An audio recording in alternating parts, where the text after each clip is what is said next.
Over the years, I've made several videos talking about my favorite ski resorts that I went to and essentially ranking them up against each other.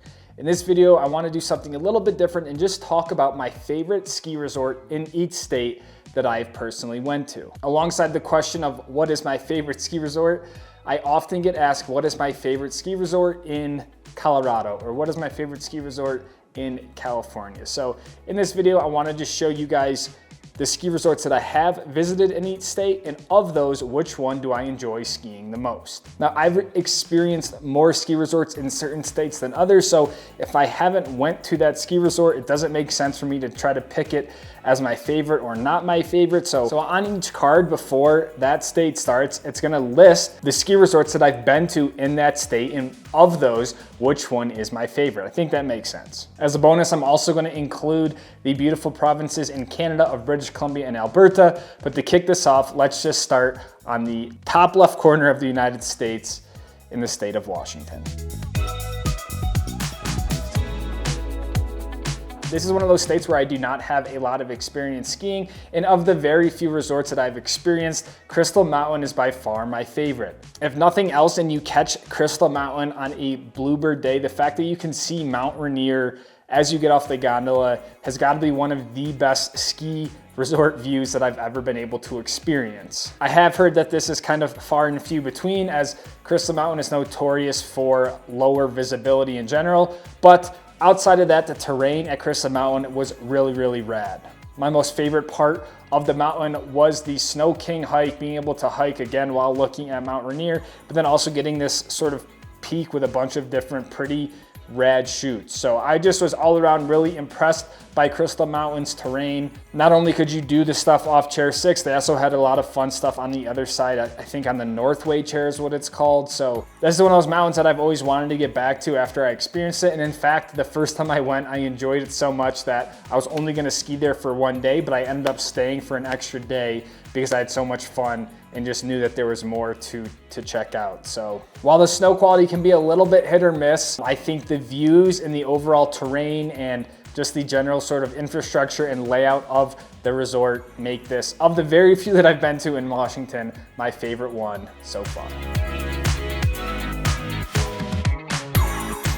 On the same trip that I checked out Washington, I went to a few mountains in Oregon, and Mount Hood Meadows was the one that I really enjoyed.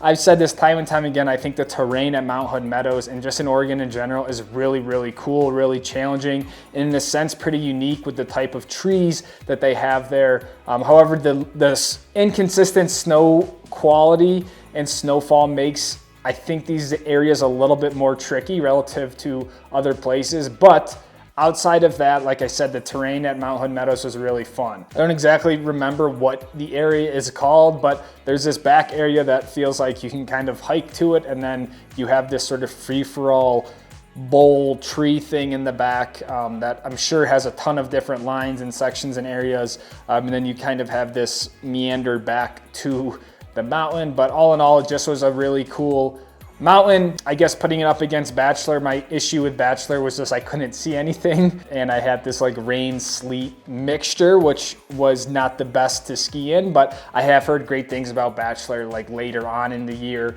when the visibility is a bit better. So again, I don't have a lot of experience with the Pacific Northwest, but I did enjoy my time at Mount Hood Meadows.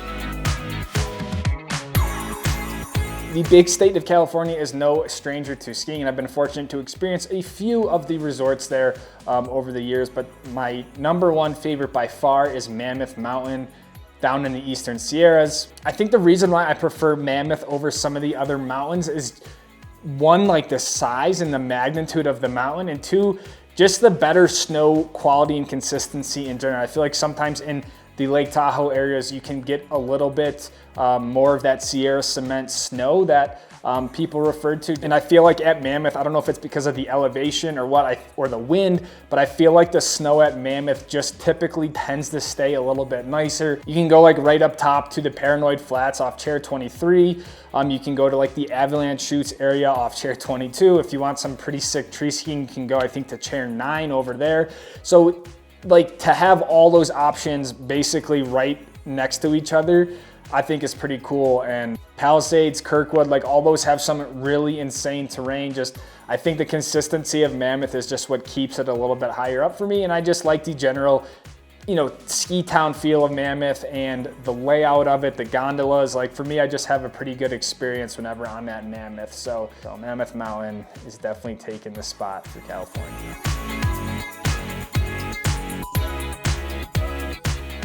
Before we head back north, let's just continue heading east to my home state of Utah.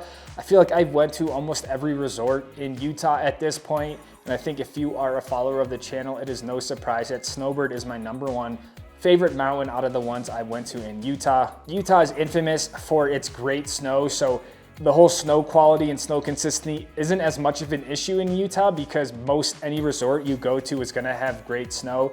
The reason I like Snowbird the most is because of the straight vertical you can ski at Snowbird, essentially being able to take the tram all the way up to the top of the mountain to 11,000 feet and just skiing 3,000 feet of vertical right back down to the base. Also, Little Cottonwood Canyon, which also holds the neighboring mountain of Alta, just gets hounded with snow. It's kind of hard to describe, but they just typically average the most snow out of anywhere in Utah and also out of most places in the entire United States. So for me, Snowbird, while I enjoy Alta as well, I just feel like I'm able to ski Snowbird a little bit better way where I have more flow, I guess, with the mountain. You can go top to bottoms off the trim. You can go over to Little Cloud and do some stuff over there and then back to Mineral Basin. So, you know, both Alta and Snowbird they're literally neighbors. So it's kind of, arguably it's hard to decipher between the two, but for me, I always find myself at Snowbird. But yeah, for me, I just love skiing Big Powder and, you know, steep stuff. And like, if you like POW and steep terrain, Little Cottonwood is really where you want to be. So tons of great resorts in Utah. I've had videos, I feel like, on just about all the resorts at this point, but Snowbird by far is my favorite in the great state of Utah.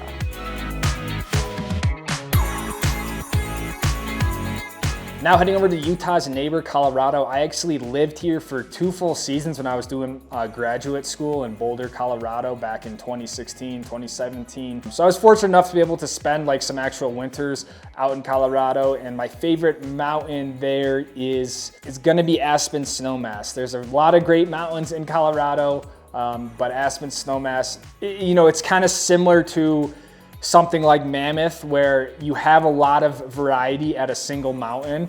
Not to mention you could also bop over to Aspen Highlands, which is kind of 2 different mountains if you want, but it's still kind of all under that same umbrella. So yeah, the terrain at Aspen Snowmass gives you a lot of variety, and also the whole experience as a skier with the lift lines and stuff like that. Like, you never are really finding yourself in long lift lines or anything like that. So it's kind of separated from the traditional Summit County mountains.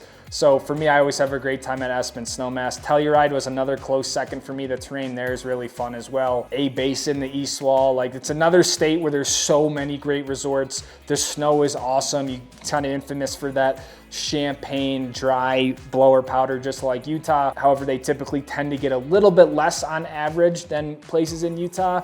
But Colorado is just littered with great ski mountains, all that have their own flavor. But for me, you know, it is kind of hard to pick one, but I think Aspen Snowmass, just for the variety of the terrain, the whole experience, and the fact that it's kind of tucked away in its own little nook is what makes it take the #1 spot for me in Colorado.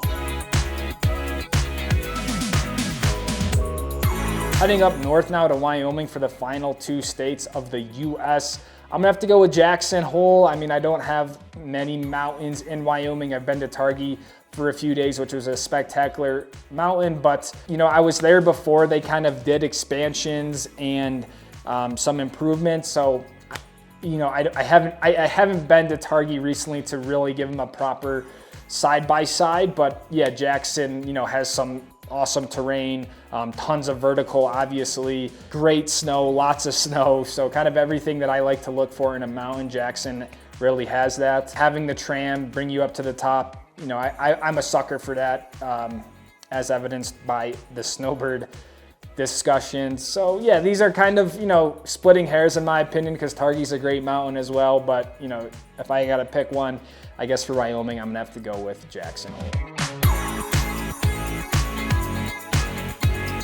For our last state in the US, Montana, this is one that just until last year, I've literally only skied one resort in there. So between Big Sky and Whitefish, I'm gonna have to go with Big Sky. I mean, Big Sky is just, it's big. I mean, there's some sick terrain there. Some of it's, you know, borderline, like I don't know how it's allowed, just open to the public. Not to say that I didn't really like Whitefish. I thought Whitefish was a really fun mountain as well. I just thought sometimes moving around Whitefish was a little awkward. Like I don't enjoy when you have to ski a zone, you have to take like multiple lifts to get back there. Yeah, I mean, Big Sky just has really gnarly terrain, big terrain that I enjoy skiing. So of these two mountains that I've been to, I'm gonna have to go with Big Sky.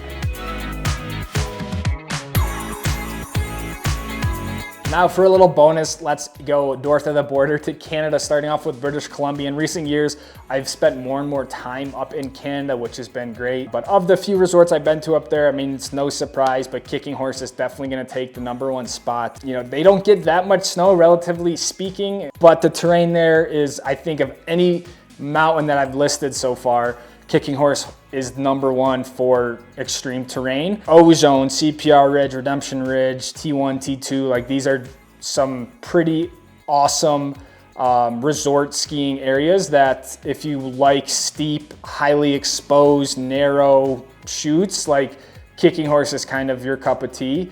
Not to mention it has 4,500 feet of vertical from the top of the gondola back down to the base, albeit some of that is kind of like not the best skiing, but you know, you might only do 4 or 5 laps at Kicking Horse for a day, and that's like a full day of skiing just because of how much vertical there is. So I'm excited to go back to Kicking Horse again this year. That mountain has been definitely my kind of kryptonite as of the last few years. So BC, Kicking Horse, it's like you can't go to British Columbia without making a Kicking Horse trip.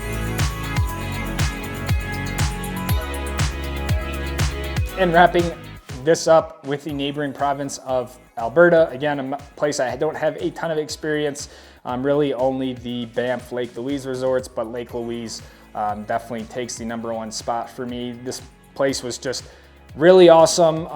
Probably the most beautiful mountain I've ever been to. Pretty cool variety. I almost felt like the front side of Lake Louise was more like on-piste, hard-packed type of stuff. And then you kind of go over the top to the backside and it's like the more extreme steep area. So it was kind of segmented in a cool way. But again, Lake Louise offered a lot of really fast, narrow, you know, shots, cliffs, all that sort of stuff that I enjoy. So while you're skiing, to be able to look, you know, over Lake Louise and the Canadian Rockies, like it doesn't really get much better than that. So for me, Lake Louise was just the obvious pick just because the terrain was kind of a step above what I found at Sunshine Village. But both mountains are great, and I think if you're in the Lake Louise area for a ski trip, it is worthy to do all 3 of them, really. Do Norquay as well. I haven't done Norquay, but yeah, if you can, hit them all up. So the whole ski resort ranking stuff, like it's always a hot topic because people have their own opinions, and there's so much that factors into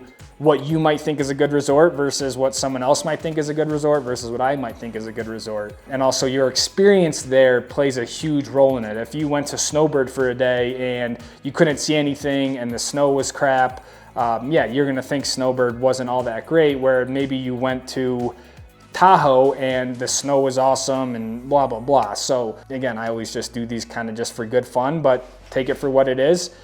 And love to hear your guys' thoughts on your top ski resorts in each state. So thanks for watching, squad. Appreciate you guys supporting the channel, and I'll see all of you guys in the next one. Take it easy, fam. Peace.